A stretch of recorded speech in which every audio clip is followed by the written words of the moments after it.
વિરામ બાદ સ્વાગત। રાજકોટમાં એક બાળકનું માથું મળવાનો જે કેસ સામે આવ્યો હતો ત્યારબાદ હવે પોલીસે વિજ્ઞાન જાથાની મદદ લીધી છે।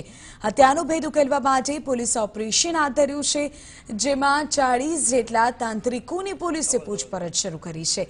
હત્યા પાછળ તાંત્રિક વિદ્યા હોવાની પોલીસને આશંકા છે અને 3 દિવસથી હત્યાનો કેસ ઉકેલવામાં પોલીસ નિષ્ફળ રહી છે, ત્યારે પોલીસે વિજ્ઞાન જાથાની મદદ લીધી છે। ઉલ્લેખનીય છે કે રાજકોટની આજી નદીમાંથી બાળકનું કાપેલું માથું મળી આવ્યું હતું। બાળકને માથાના ભાગે બોથડ પદાર્થ મારી હત્યા કરાઈ હોવાનું એફએસએલના પ્રાથમિક રિપોર્ટમાં સામે આવ્યું હતું। હત્યા બાદ બાળકનું ગળું કાપવાનું સામે આવ્યું અને તે પણ એફએસએલના રિપોર્ટમાં ખુલાસો થયો। એટલું જ નહીં, અન્ય સ્થળે બાળકની હત્યા કરવામાં આવી હતી અને આજી નદીમાં તેનું માથું ફેંકવામાં આવ્યું હતું।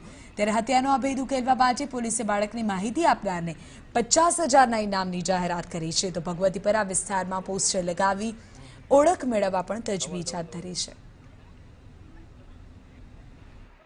બાળકના માથાનો ભાગને જે મૂકવામાં આવેલું છે એની અમે તપાસ કરી છે। 2.5 કલાક સુધી સાંજના રાતના ભાગમાં મિટિંગ પણ યોજી લીધી છે। એટલે અમે પહેલાં તો જેવા શકમંદો હોય કે એવી તંત્ર વિદ્યામાં જાણતા હોય કે કોઈ પણ દ્વેષપૂર્વકનું હોય એની ઉપર અમે શંકાને આધારે અમે તપાસ ચાલુ કરી દીધી છે। 2 તબકે અમે પરપ્રાંતીય છે કે નહીં એની પણ તપાસ ચાલુ કરી દીધી છે। અમારી કામગીરી છે કે આવું જઘન્ય કૃત્ય છે એનો સત્ય હકીકત છે લોકો સમક્ષ આવવી જોઈએ।